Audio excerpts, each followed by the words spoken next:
इलाज की शुरुआत प्राचीन ग्रीक मेडिसिन। प्राचीन ग्रीस, जो अपने दर्शन, कला और लोकतंत्र में प्रगति के लिए प्रसिद्ध था, ने चिकित्सा के क्षेत्र में भी महत्वपूर्ण प्रगति की। पिछली सभ्यताओं के विपरीत, जो अक्सर बीमारी के लिए अलौकिक कारणों को जिम्मेदार ठहराती थीं, यूनानियों ने उत्तरों के लिए प्राकृतिक दुनिया का पता लगाना शुरू किया। इसने स्वास्थ्य और बीमारी की मानवीय समझ में एक महत्वपूर्ण बदलाव को चिह्नित किया।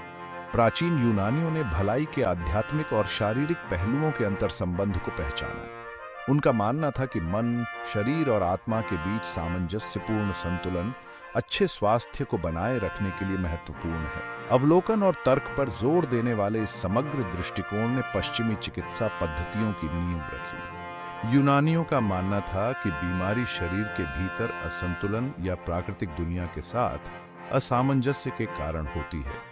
उन्होंने प्राकृतिक उपचार, जीवन शैली में बदलाव और आध्यात्मिक प्रथाओं के संयोजन के माध्यम से संतुलन बहाल करने की कोशिश की।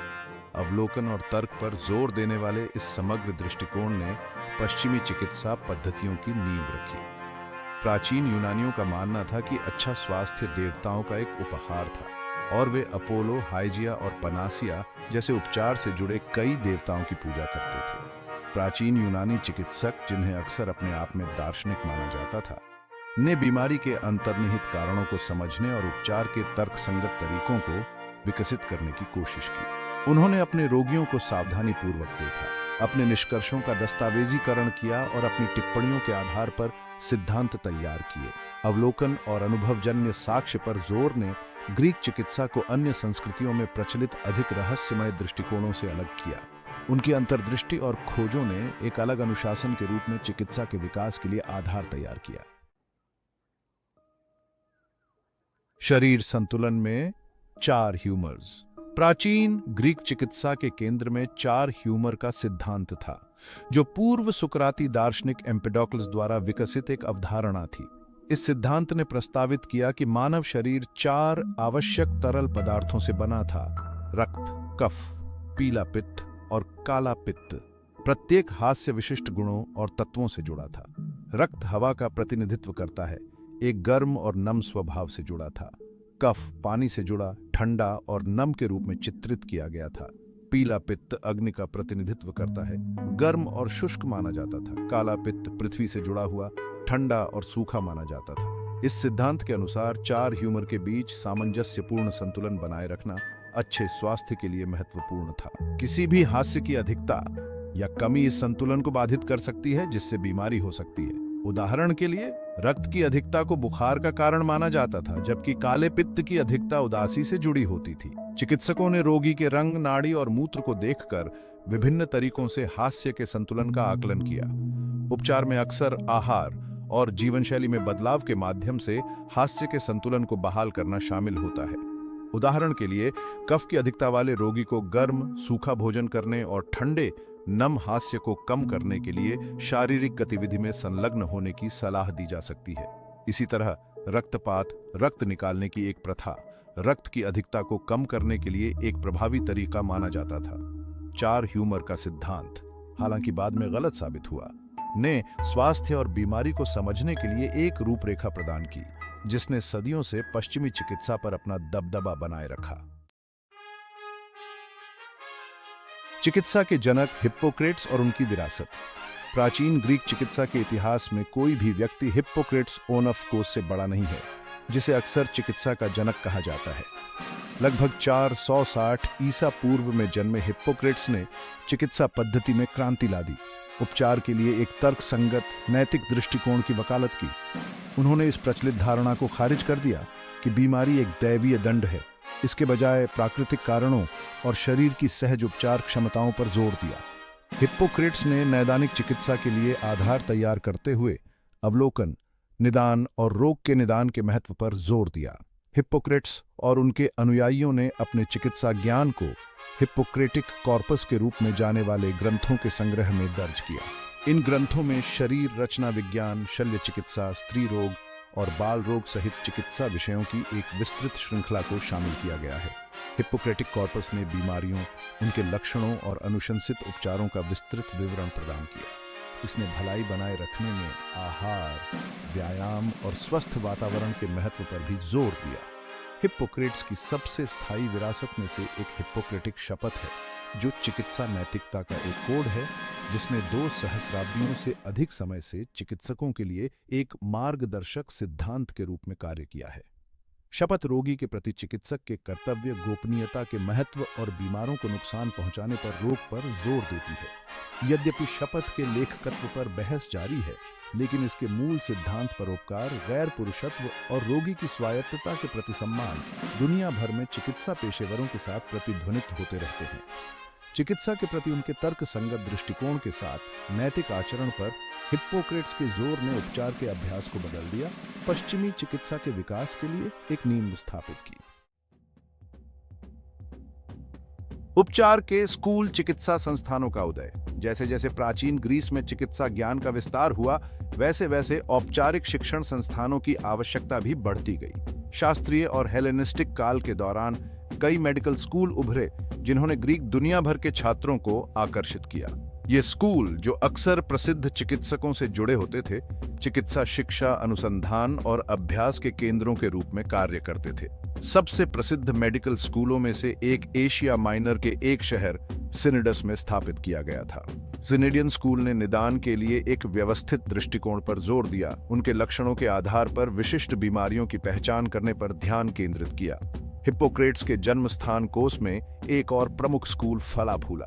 हिप्पोक्रेट्स की शिक्षाओं से प्रभावित कोअन स्कूल ने रोगी के समग्र संविधान और शरीर की प्राकृतिक उपचार क्षमताओं पर अधिक जोर दिया। ये स्कूल, हालांकि अपने दृष्टिकोण में भिन्न थे, बौद्धिक प्रवचन को बढ़ावा देते थे और चिकित्सा ज्ञान की उन्नति में महत्वपूर्ण योगदान देते थे। उन्होंने चिकित्सकों की पीढ़ियों को प्रशिक्षित किया, चिकित्सा ग्रंथों का प्रसार किया और अनुसंधान किया, जिसने चिकित्सा समझ की सीमाओं का विस्तार किया। मेडिकल स्कूलों की स्थापना ने चिकित्सा के इतिहास में एक महत्वपूर्ण मोड़ ला दिया। इसने चिकित्सा के एक विशिष्ट पेशे के रूप में उभरने का संकेत दिया, जिसके लिए विशेष प्रशिक्षण और नैतिक संहिताओं के पालन की आवश्यकता थी। इन संस्थानों ने चिकित्सा पद्धतियों के मानकीकरण, प्राचीन चिकित्सा ज्ञान के संरक्षण और भावी पीढ़ियों तक पहुंचाने में महत्वपूर्ण भूमिका निभाई।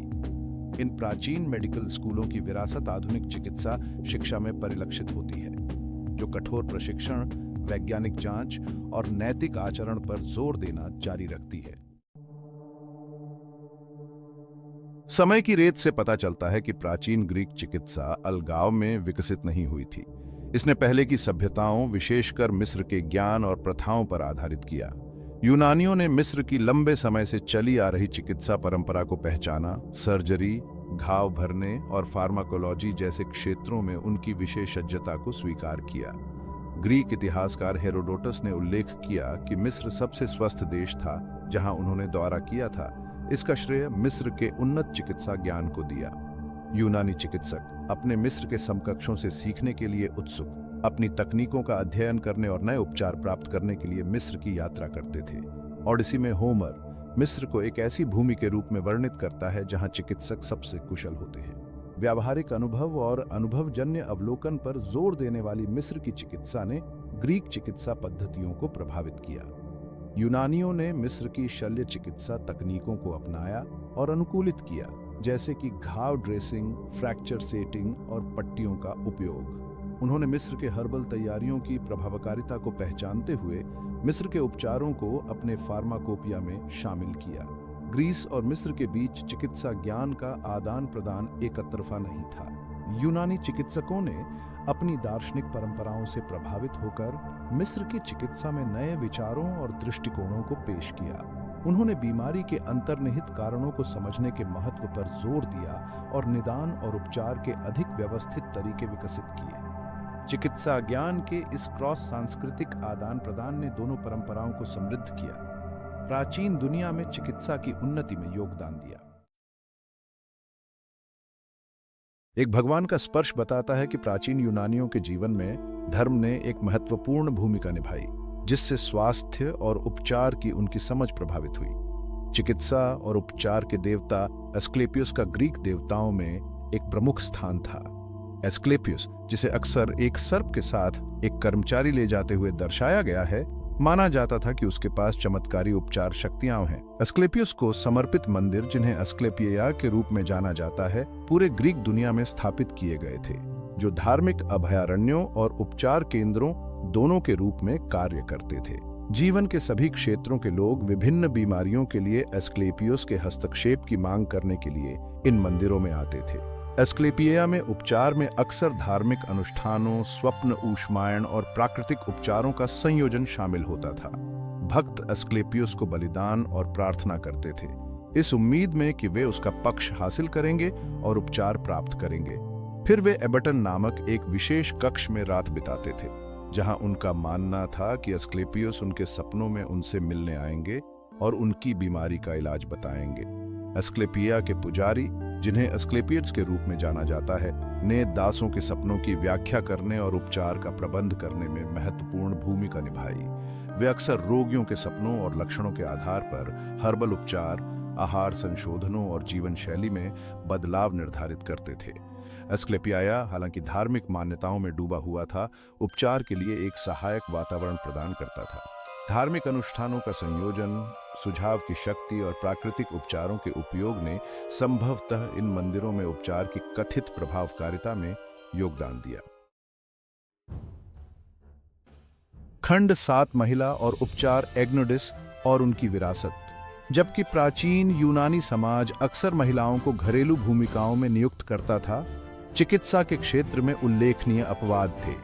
महिलाओं ने विभिन्न क्षमताओं में चिकित्सा का अभ्यास किया, खासकर अपने समुदायों के भीतर दाइयों और चिकित्सकों के रूप में। एक उल्लेखनीय व्यक्ति जिसने सामाजिक मानदंडों को चुनौती दी और महिला चिकित्सकों की भावी पीढ़ियों के लिए मार्ग प्रशस्त किया, वह थी एग्नोडिस। किंवदंती के अनुसार एग्नोडिस एक दृढ़ निश्चयी एथेनियन महिला थी, जिसने चिकित्सा के प्रति अपने जुनून को आगे बढ़ाने के लिए खुद को एक पुरुष के रूप में प्रछन्न किया था। एग्नोडिस के समय के दौरान एथेनियन कानून ने महिलाओं को चिकित्सा का अभ्यास करने से रोक दिया था। इस पेशे को पूरी तरह से पुरुषों के लिए आरक्षित रखा था। इन प्रतिबंधों से बेपरवाह एग्नोडिस ने अपने बाल छोटे कर लिए, पुरुषों के कपड़े पहने और एक प्रसिद्ध चिकित्सक के अधीन चिकित्सा का अध्ययन करने के लिए अलेक्जेंड्रिया, मिस्र की यात्रा की। एथेंस लौटने पर एग्नोडिस ने खुद को एक चिकित्सक के रूप में स्थापित किया। महिलाओं की बीमारियों, विशेष रूप से प्रसव से संबंधित बीमारियों के इलाज में अपने कौशल के लिए ख्याति प्राप्त की। उसकी असली पहचान तब तक गुप्त रही जब तक कि उसे ईर्ष्यालु पुरुष चिकित्सकों द्वारा उसकी महिला रोगियों को बहकाने का आरोप नहीं लगाया गया। एक नाटकीय मुकदमे में एग्नोडिस ने अपने वास्तविक लिंग का खुलासा किया, चिकित्सा का अभ्यास करने के अपने अधिकार का बचाव किया और महिलाओं को इस पेशे तक पहुंच से वंचित करने के पाखंड पर प्रकाश डाला। एग्नोडिस के साहसी कार्य ने सामाजिक मानदंडों को चुनौती दी, चिकित्सा में महिलाओं की अधिक स्वीकृति का मार्ग प्रशस्त किया। उनकी कहानी उन लोगों के लिए एक प्रेरणा का काम करती है जो परंपरागत रूप से पुरुष प्रधान क्षेत्रों में समानता और मान्यता के लिए प्रयास करते हैं। खंड 8, मिथकों से चिकित्सा तक तर्कसंगत विचारों का उदय। प्राचीन यूनानी चिकित्सा, हालांकि शुरू में धार्मिक मान्यताओं और बीमारी के लिए अलौकिक स्पष्टीकरणों के साथ जुड़ी हुई थी, एक क्रमिक लेकिन गहरा परिवर्तन आया।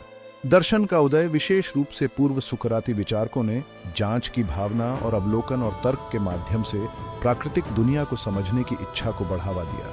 थेल्स, एनाक्सिमेंडर और एनाक्सिमेंस जैसे दार्शनिकों ने उन घटनाओं के लिए प्राकृतिक स्पष्टीकरण की मांग की जिन्हें पहले देवताओं की सनक के लिए जिम्मेदार ठहराया गया था। एक पौराणिक से अधिक तर्क संगत विश्व दृष्टि में इस बदलाव का चिकित्सा पर गहरा प्रभाव पड़ा।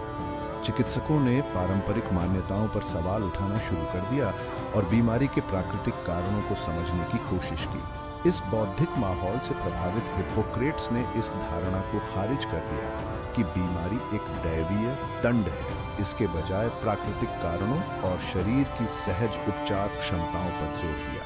उन्होंने चिकित्सा के लिए एक तर्कसंगत दृष्टिकोण की वकालत की, अवलोकन, निदान और रोग के निदान पर जोर दिया। तर्क और अवलोकन पर इस जोर से चिकित्सा ज्ञान में महत्वपूर्ण प्रगति हुई। शरीर रचना विज्ञान और शरीर विज्ञान की बेहतर समझ हासिल करने के लिए चिकित्सकों ने जानवरों और बाद में मानव शवों का विच्छेदन करना शुरू कर दिया। उन्होंने अवलोकन, तालमेल और गुदाभ्रंश पर भरोसा करते हुए निदान के अधिक परिष्कृत तरीके विकसित किए। अलौकिक से प्राकृतिक व्याख्याओं में यह बदलाव चिकित्सा के इतिहास में एक महत्वपूर्ण मोड़ था, जिसने वैज्ञानिक चिकित्सा के विकास की नींव रखी। खंड 9, स्थायी विरासत, प्राचीन ग्रीक चिकित्सा का प्रभाव। प्राचीन ग्रीक चिकित्सा का योगदान अपने समय से कहीं आगे तक फैला हुआ है, जो आने वाली सदियों तक पश्चिमी चिकित्सा विचार और व्यवहार के पाठ्यक्रम को आकार देता है। अवलोकन, तर्क और नैतिक आचरण पर यूनानियों के जोर ने वैज्ञानिक चिकित्सा के विकास की नींव रखी। बीमारियों के उनके सावधानीपूर्वक अवलोकन और विस्तृत विवरण ने भविष्य के चिकित्सा अनुसंधान और समझ के लिए एक आधार प्रदान किया। हिप्पोक्रेटिक कॉर्पस, हिप्पोक्रेट्स और उनके अनुयायियों के लिए जिम्मेदार चिकित्सा ग्रंथों का संग्रह पश्चिम में चिकित्सा शिक्षा की आधारशिला बन गया। लैटिन और अरबी में अनुवादित इन ग्रंथों ने ग्रीक चिकित्सा ज्ञान को बाद की सभ्यताओं तक पहुंचाया।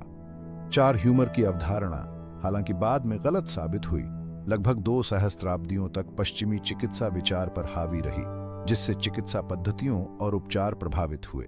हिप्पोक्रेटिक शपथ नैतिक आचरण और रोगी के प्रति चिकित्सक के कर्तव्य पर जोर देने के साथ दुनिया भर में चिकित्सा पेशेवरों के साथ प्रतिध्वनित होती रहती है, जो चिकित्सा के अभ्यास में निहित नैतिक जिम्मेदारियों की एक कालातीत याद दिलाती है। चिकित्सा में प्राचीन यूनानियों का योगदान सैद्धांतिक अवधारणाओं और नैतिक सिद्धांतों तक ही सीमित नहीं था। उन्होंने व्यावहारिक चिकित्सा में भी महत्वपूर्ण प्रगति की, जिसमें सर्जरी, घाव भरने और फार्माकोलॉजी शामिल हैं। शरीर रचना विज्ञान के बारे में उनका ज्ञान, हालांकि मानव विच्छेदन पर प्रतिबंध द्वारा सीमित था, ने उन्हें घावों के इलाज, फ्रैक्चर सेट करने और अंगों को काटने के लिए शल्य चिकित्सा तकनीक विकसित करने की अनुमति दी। चिकित्सा में प्राचीन यूनानियों की विरासत ज्ञान के लिए उनकी स्थायी खोज, जांच की उनकी भावना और मानवीय पीड़ा को कम करने की उनकी प्रतिबद्धता का प्रमाण है। उनकी अंतर्दृष्टि और खोजें चिकित्सा पद्धति को प्रेरित और सूचित करती रहती हैं। यह सुनिश्चित करती हैं कि उपचार कला में उनका योगदान आज भी उतना ही प्रासंगिक है जितना सदियों पहले था। खंड 10, निष्कर्ष, आधुनिक चिकित्सा के लिए एक नींव। प्राचीन ग्रीक चिकित्सा मानव जिज्ञासा की शक्ति और मानव शरीर की जटिलताओं को समझने की स्थायी खोज के प्रमाण के रूप में खड़ी है। शुरुआती चिकित्सकों के समग्र दृष्टिकोण से लेकर हिप्पोक्रेट्स और उनके अनुयायियों के तर्कसंगत तरीकों तक यूनानियों ने पश्चिमी चिकित्सा पद्धति की नींव रखी। 4 ह्यूमर के सिद्धांत, हालांकि बाद में प्रतिस्थापित किया गया, ने सदियों से स्वास्थ्य और बीमारी को समझने के लिए एक रूपरेखा प्रदान की। मेडिकल स्कूलों की स्थापना ने बौद्धिक प्रवचन को बढ़ावा दिया और चिकित्सा शिक्षा को मानकीकृत किया, जिससे भावी पीढ़ियों तक ज्ञान का संचार सुनिश्चित हुआ। मिस्र की चिकित्सा के प्रभाव ने ग्रीक प्रथाओं को समृद्ध किया, ज्ञान के पार सांस्कृतिक आदान प्रदान पर प्रकाश डाला, जिसने चिकित्सा के इतिहास की विशेषता बताई है। प्राचीन ग्रीक चिकित्सा की स्थायी विरासत हिप्पोक्रेटिक शपथ में निहित नैतिक सिद्धांतों, चिकित्सा ग्रंथों में दर्ज सावधानीपूर्वक टिप्पणियों और पश्चिमी चिकित्सा के विकास को आकार देने वाली मूलभूत अवधारणाओं में स्पष्ट है। जैसे ही हम आधुनिक चिकित्सा की प्रगति पर अचंभा करते हैं, उन शुरुआती अग्रदूतों के ऋणी होने को याद रखना आवश्यक है, जिन्होंने प्राकृतिक दुनिया में सवाल करने, निरीक्षण करने और उत्तर तलाशने की हिम्मत की। उनकी विरासत एक अनुस्मारक के रूप में कार्य करती है कि ज्ञान की खोज और बीमारों की दयालु देखभाल कालातीत प्रयास हैं, जो सांस्कृतिक सीमाओं को पार करते हैं और मानव इतिहास के पाठ्यक्रम